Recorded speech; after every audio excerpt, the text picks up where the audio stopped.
Shalom. Ce Shabbat, nous allons lire Haye Sarah.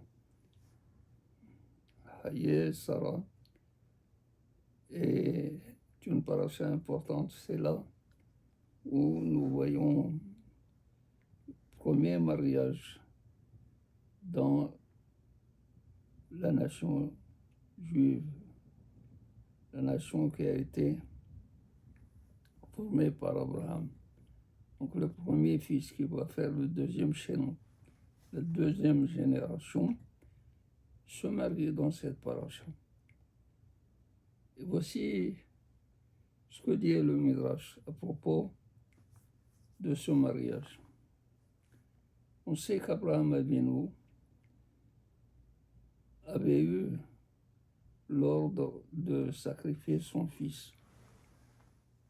Au retour du sacrifice, Abraham Avinu était plongé dans ses réflexions. Et il s'est dit, voici, si maintenant mon fils avait été sacrifié, n'aurait pas eu de descendance parce que je n'ai pas pensé à le marier avant. En fait, Isaac Avinu, au moment du sacrifice, il avait l'âge de 37 ans. En effet, puisque Sarah Imenu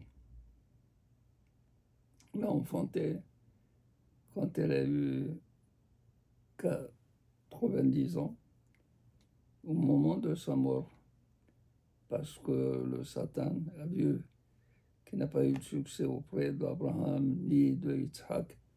Il a été vers Sarah Imenu pour lui annoncer comme quoi Yitzhak a été sacrifié, et cela a provoqué la mort subite de Sarah Imenu. À quel âge elle est morte? Elle est morte à 127 ans. Donc 90 ôté de 127, ça fait 37 ans. Yitzhak Avinu était âgé de 37 ans. Et Abraham, il s'est dit, voilà, il aurait pu partir sans laisser de descendance. Donc il faut que je lui cherche une femme, je cherche à le marier.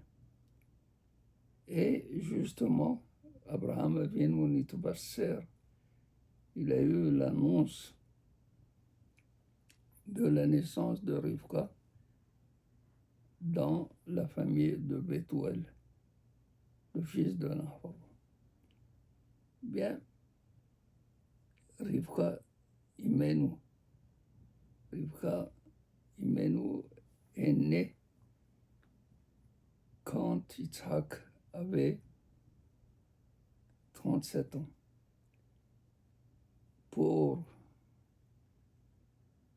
répondre à peut-être une question qui vous aurait traversé l'esprit, comment se fait-il alors qu'Abraham Avinu ne se soit pas préoccupé tout de suite, à la suite de ses réflexions, de marier Yitzhak? C'est qu'ayant eu l'annonce de Rivka, il faut attendre qu'il soit en mesure d'être marié. Et pour cela, les Hachamim disent qu'il faut attendre au moins 3 ans. Quel est l'âge de 3 ans? Et effectivement, Vayi Yitzhak ben Arbaim Shana, Bekahto et Rivka.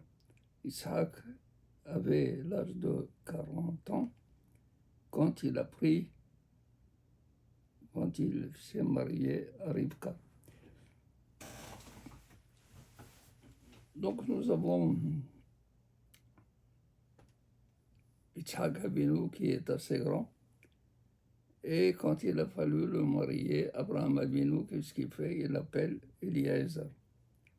Il appelle Eliezer et il lui donne pour ordre d'aller dans sa ville natale, son pays natal, et de choisir une femme pour Yitzhak, surtout d'aller dans la famille d'Abraham Avinu.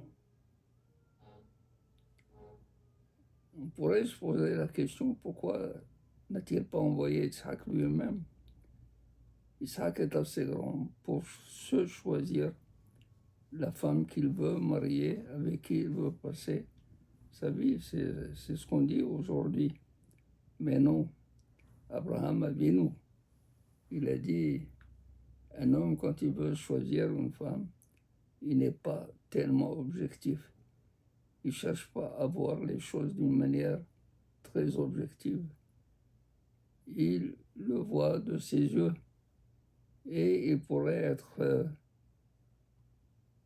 dans l'erreur, une erreur de jugement. Pourquoi? Parce que son cœur, ses sentiments lui auraient dicté de passer outre certains défauts moraux que la femme pourrait avoir. Tandis qu'une personne étrangère qui n'est pas du tout impliquée dans ce mariage, sauf qu'elle ne fait que choisir et examiner la femme qui pourrait être la compagne de Yitzhak Avinu,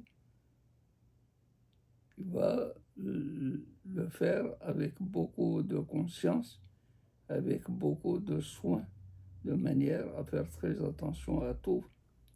Si elle a des défauts, il ne va pas passer sur ses défauts. Et justement, on voit Eliezer que la première des choses, c'est qu'il veut savoir qui est cette femme qui pourrait rentrer et faire partie de la famille d'Abraham Avinu si elle n'a pas les qualités de cette famille, si elle n'a pas la qualité de la bienveillance, de la bienfaisance, si elle n'est pas animée par le fait qu'elle veut faire du bien à celui qui en a besoin, comme Abraham Avinu, qui était très généreux vis-à-vis des passants, vis-à-vis des voyageurs, vis-à-vis de toute personne qui avait besoin d'aide. Abraham Avinu était là. Donc il fallait chercher une femme qui avait à peu près la même nature que la famille d'Abraham Avinu, la générosité, la bienveillance, la bienfaisance. Eh bien, c'est pour cela qu'il a dit, une fois qu'il est arrivé près de la source, si jamais je demande à la jeune fille de me donner à boire, et elle me répondra, je te donne à boire, et une fois que tu auras fini de boire, je vais puiser de l'eau pour abreuver tous tes chameaux. Ota hochata le Avdecha l'Adoni Yitzhak. Ota hochata le Ben Adoni Abraham. C'est elle que tu auras choisi, tu auras destiné au fils de mon maître qui est Abraham Avinu. Eliezer a bien fait de choisir l'eau et de choisir surtout cet examen parce que le fait de puiser de l'eau pour 10 chameaux, ce n'est pas du tout une affaire de quelques minutes, c'est une affaire qui va durer parce que chaque chameau, on dit, pour faire le plein d'eau dans son estomac, il lui faut à peu près 200 litres d'eau. Et pour 10 chameaux, ça fait 2000 litres. Il faut que Rivka Imenu puise 2000 litres pour pouvoir être satisfait. Et justement, quand il s'est approché de Rivka, il a remarqué quelque chose d'extraordinaire. Quand elle est descendue vers la source, l'eau est venue vers elle. L'eau est venue remplir tous ces seaux. C'est un miracle. Et il sait que c'est un signe qui est particulier à la famille d'Abraham Avinu. Tous ceux qui font partie d'Abraham Avinu savent que lorsqu'ils arrivent pour puiser de l'eau, soit pour eux, soit pour le bétail, l'eau vient vers eux. Ainsi, Moshe Rabbeinu également, quand il s'est trouvé sur le pied de Midian, et c'est ça ce que Yitro a dit, Lama Zaftenoto, pourquoi vous l'avez abandonné? Vous savez que c'est quelqu'un qui descend d'Abraham Avinu ou de Jacob Avinu. C'est le signe qu'il a vu. Azim Ken, Abraham, quand il a vu cela, du moins Eliezer, quand il a vu cela, il a dit Ota Ochachta. Et quand il lui a demandé Bat Mi'at, il était sûr qu'il était de la famille d'Abraham Avinu. Il n'avait aucun doute. Et lorsqu'il lui a répondu, on a vu Vaishtahu Lashem. Et Eliezer, il s'est prosterné devant Akadosh Baruch Hu parce qu'il a réussi dans sa mission. Le fait qu'il ait réussi, il a demandé à ce qu'on le laisse partir avec Rivka. Ils ont voulu s'opposer, mais Rivka ne les a pas laissés. Elle-même leur a dit, si vous ne voulez pas, j'irai moi-même. De moi-même, j'irai avec cet homme. Et on les voit partir.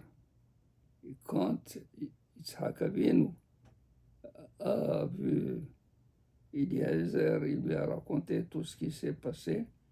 Il a dit, Vaybi'eha el ha'ohela ve'ine Sarah imo. Yitzhak est venu, il a amené dans la tente de Sarah Imenu et ce qu'on avait perdu avec la mort de Sarah Imenu, c'est-à-dire la nuée qui couvrait la tente et la bracha dans la pâte et la lumière qui était allumée de Erev Shabbat à Erev Shabbat, de vendredi soir au vendredi soir, tout est revenu. Veine hi Sarah imo. Et voilà, comme si Sarah est là, parce que Rivka est venue, elle a pris la place de Sarah, comme si Sarah avait revécu.